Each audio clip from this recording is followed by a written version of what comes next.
যাদবপুর কাণ্ডের প্রতিবাদে মেদিনীপুর কলেজের সামনে বিক্ষোভ চলাকালীন বিক্ষোভকারী ছাত্রীকে তুলে নিয়ে গিয়ে মারধরের অভিযোগ ওঠে পুলিশের বিরুদ্ধে। আর সেই ঘটনায় মামলা দায়ের হলো হাইকোর্টে। কথা বলবো আমাদের প্রতিনিধি সৌভিক মজুমদারের সঙ্গে। সৌভিক, কি খবর রয়েছে? দেখো, আজকে সকালেই ছাত্রদের তরফ থেকে মাননীয় বিচারপতি তীর্থঙ্কর ঘোষের দৃষ্টি আকর্ষণ করা হয় এবং সেই সময় তাদের তরফে অভিযোগ জানানো হয় যে যাদবপুর কাণ্ডের প্রতিবাদে তারা মেদিনীপুর কলেজের সামনে সেখানে তারা প্রতিবাদ করছিলেন এবং সেখান থেকে কয়েকজন ছাত্রীকে তুলে নিয়ে যায় পুলিশ এবং তাদেরকে হেফাজতে নিয়ে গিয়ে থানার ভেতরে কার্যত মারধর করে এবং একজনের অবস্থা এতটাই গুরুতর যে তাকে হাসপাতালে পর্যন্ত ভর্তি করাতে হয়েছে। ফলে এখানে পুলিশের বিরুদ্ধে এই ধরনের হেফাজতে নিয়ে মারধর করা, পুলিশের বিরুদ্ধে এই ধরনের অতিসক্রিয়তার অভিযোগে তারা কলকাতা হাইকোর্টের দ্বারস্থ হয়েছেন। ফলে মাননীয় বিচারপতি তীর্থঙ্কর ঘোষ তিনি মামলা দায়ের করার অনুমতি দিয়েছেন এবং এই মামলা দায়ের করার প্রক্রিয়া সম্পন্ন হলে সেক্ষেত্রে আগামী সোমবার এই মামলার বিচার প্রক্রিয়া মাননীয় বিচারপতি তীর্থঙ্কর ঘোষের এজলাসে শুরু হবে। সৌভিক, ধন্যবাদ। শনিবার যাদবপুর বিশ্ববিদ্যালয়ে সেই তাণ্ডবের ঘটনা, আর তারপর গতকাল কলকাতা হাইকোর্টে পুলিশের ভৎসনা, যেখানে শুধু এক পক্ষের অভিযোগ নেওয়া হয়েছে, অপর পক্ষের অভিযোগ অর্থাৎ আহত ছাত্র ইন্দ্রানুজ রায়ের বক্তব্যের প্রেক্ষিতে এফআইআর কেন দায়ের হয়নি এই প্রশ্ন যেমন ওঠে, তার পাশাপাশি অবিলম্বে যেন এফআইআর দায়ের হয় সেই নির্দেশ দেয় আদালত। তারপর সেই এফআইআর কিন্তু দায়ের করেছে কলকাতা পুলিশ। অন্যদিকে যাদবপুর বিশ্ববিদ্যালয়ে এখনো লাগাতার ধর্ণা চলছে, আন্দোলন চলছে। আজ রয়েছে জিবি মিটিং। আমাদের দুই প্রতিনিধি সরাসরি রয়েছেন, পার্থপ্রতিম ঘোষ এবং ব্রতদীপ ভট্টাচার্য। আমি প্রথমেই পার্থর কাছে যাব। পার্থ, অবশেষে আদালতের চাপে ভৎসনার মুখে কলকাতা পুলিশ এফআইআর দায়ের করলো আহত ছাত্রের অভিযোগের ভিত্তিতে।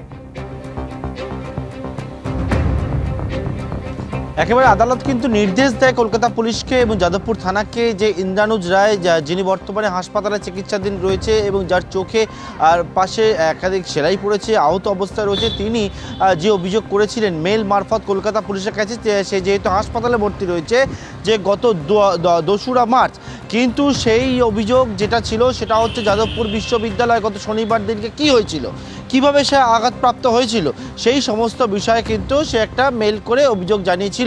কিন্তু সেই অভিযোগ জানালেও পুলিশ কিন্তু সেটাকে এফআইআর হিসেবে ট্রিট করেনি। এরপর গতকালকে হাইকোর্ট নির্দেশ দেয় যে কালকের মধ্যেই একেবারে এফআইআর হিসেবে ট্রিট করতে হবে ইন্দ্রানুজ রায়ের যে অভিযোগ রয়েছে সেই অভিযোগের পরিপ্রেক্ষিতে। এবং কলকাতা পুলিশের তরফ থেকে যে বিষয়টা বলা হচ্ছে, যেটা গতকাল গভীর রাত্রে 2 তারিখ ইন্দ্রানুজ যে অভিযোগ করেছিল সেই অভিযোগের পরিপ্রেক্ষিতে এফআইআর হিসেবে তারা ট্রিট করেছে। তবে কি রয়েছে বিস্তারিত সেই বিষয়ে এখনও সামনে আসেনি। পুলিশ জানাচ্ছে যে হাইকোর্টের কাছে তারা যেহেতু আগামী 12 তারিখের মধ্যে রিপোর্ট পেশ করতে হবে, সেই মতো ইন্দ্রানুজের করা অভিযোগের পরিপ্রেক্ষিতে তদন্ত করে সেই রিপোর্ট তারা হাইকোর্টের কাছে পেশ করবে আগামী 12 তারিখে। তবে একেবারে তোমায় বলবো, ইন্দ্রানুজ রায় যে আহত হয় একেবারে রক্তাক্ত অবস্থায় ক্যাম্পাসের মধ্যে তাকে দেখতে পাওয়া যায় এবং তার পরবর্তীকালে সে কীভাবে আহত হলো সেটা নিয়ে একটা অভিযোগ দায়ের হয়েছিল। সেটা কে করেন, ইন্দ্রানুজের অভিযোগের পরিপ্রেক্ষিতে না, একেবারে ঘটনার দিন একজন যুবক সে অভিযোগ করে। যদিও সেই যুবক কে আদৌ সেটা নিয়ে কিন্তু অনেক জায়গায় ধোঁয়াশা রয়েছে এবং তার পরিপ্রেক্ষিতে বেলেবেল সেকশনে মামলা হয় আননোন ভেহিকেল আননোন ড্রাইভারের এগেনস্টে। কিন্তু একেবারে ইন্দ্রানুজ এবং যাদবপুর বিশ্ববিদ্যালয়ের পড়ুয়ারা যে বিষয়টা বলছিলেন যে ব্রাত্য বসুর নির্দেশ অনুযায়ী সেই যে গাড়িতে ব্রাত্য বসু ছিলেন একেবারে সেখানে কিন্তু সেই গাড়ি তাকে চাপা দেয় বলে অভিযোগ ওঠে এবং সেই ঘটনার পরিপ্রেক্ষিতে গোটা বিষয়ে ইন্দ্রানুজ অভিযোগ দায়ের করেছেন যাদবপুর থানায় মেল মারফত এবং সে তার পরবর্তীকালে গতকালকে হাইকোর্টের নির্দেশ অনুযায়ী সেই সমস্ত বিষয় সম্পর্কিত বিষয় কিন্তু পুলিশ জানাচ্ছে সেটাকে এফআইআর হিসেবে তারা ট্রিট করেছে। একেবারে পার্থ, তুমি আমাদের সঙ্গে থাকো। অন্যদিকে যাদবপুর বিশ্ববিদ্যালয়, সেখানে একদিকে যেমন আন্দোলন চলছে, অন্যদিকে জিবি মিটিংও রয়েছে। ব্রতদীপ ভট্টাচার্য রয়েছেন আমাদের সঙ্গে। ব্রতদীপ, এখন ছাত্রছাত্রীদের দাবি কি তারা চাইছেন?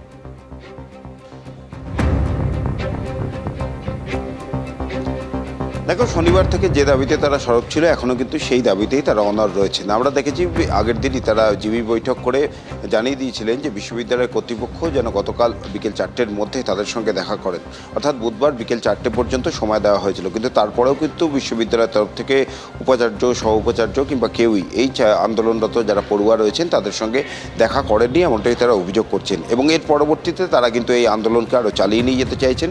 কিন্তু আন্দোলনের গতিবিধি কী হবে সেটা কিন্তু আজ আজকে দুপুরের যে জিবি বৈঠক আছে সেই জিবি বৈঠকে স্থির করা হবে। গতকাল জিবি বৈঠক ছিল, কিন্তু একটি কারণে সেই জিবি বৈঠক অসমাপ্ত থেকে যায়। জিবি বৈঠক চলাকালীনই তারা এখান থেকে যাদবপুর থানায় চলে যান, সেখানে বিক্ষোভ হয়। এই সমস্ত পরিস্থিতির মধ্যে গতকাল কিন্তু সেই জিবি বৈঠক পুরোপুরি সম্পন্ন হয়নি। আজকে দুপুরের পর আবার এই যারা ছাত্ররা রয়েছে, যে সমস্ত ফ্যাকাল্টির যে ইউনিয়নের যে ছাত্ররা রয়েছে, তারা কিন্তু জিবি বৈঠকে বসবেন এবং সেখানেই কিন্তু সিদ্ধান্ত হবে পরবর্তী গতিবিধি বা আন্দোলন কিভাবে তারা চালিয়ে নিয়ে যাবেন। তার পাশাপাশি আজকে দুপুরবেলায় কিন্তু এসএফআইয়ের তরফ থেকেও একটি মিছিলে ডাক দেওয়া হয়েছে যাদবপুর বিশ্ববিদ্যালয় থেকে। মূলত এক হচ্ছে ইন্দ্রানুচের ঘটনা, তাকে যেভাবে গাড়ি দিয়ে চাপার অভিযোগ তারা তুলছেন, তার পাশাপাশি তার বিরুদ্ধে যে মামলা হয়েছে সেই মামলাগুলি প্রত্যাহার করতে হবে এবং বাকি যারা ছাত্ররা রয়েছেন কিংবা প্রাক্তন ছাত্র রয়েছেন যাদবপুর বিশ্ববিদ্যালয়ে, তাদের বিরুদ্ধে যে মামলা রুজু করেছে পুলিশ, সেই মামলাগুলি প্রত্যাহার করতে হবে, এই দাবি। এবং তার পাশাপাশি এই যাদবপুরে শনিবারের যে ঘটনা ঘটেছে, সেই ঘটনার পরে তারা যে ছাত্র ধর্মঘটের ডাক দিয়েছিলেন, সেই ছাত্র ধর্মঘটের থেকে রাজ্যের বিভিন্ন জায়গায় এসএফআইয়ের কর্মীরা কিংবা বাম কর্মীরা আক্রান্ত হয়েছেন বলে অভিযোগ, এবং তারই প্রতিবাদ আজকের এই মিছিল। অর্থাৎ দুটি ইস্যু নিয়ে আজকে এই মিছিলের ডাক দিয়েছে এসএফআইয়ের কর্মীরা, এবং বাকি যে সংগঠনগুলি রয়েছে যাদবপুর বিশ্ববিদ্যালয়ে, তাদেরকেও সেই মিছিলে যোগ দিতে বলা হয়েছে। অর্থাৎ স্পষ্টই বোঝা যাচ্ছে এসএফআই এই আন্দোলনকে তারা চালিয়ে নিয়ে যেতে চাইছেন, এবং বাকি যে সমস্ত সংগঠনগুলি রয়েছে তারাও কিন্তু আন্দোলন চালিয়ে নিয়ে যাওয়ার পক্ষে। কিন্তু কিভাবে সেই আন্দোলন চলবে সেটা আজকে দুপুরে তারা জিবি বৈঠকে বসবেন, জিবি বৈঠকে বসে তারপর সিদ্ধান্ত নেবেন।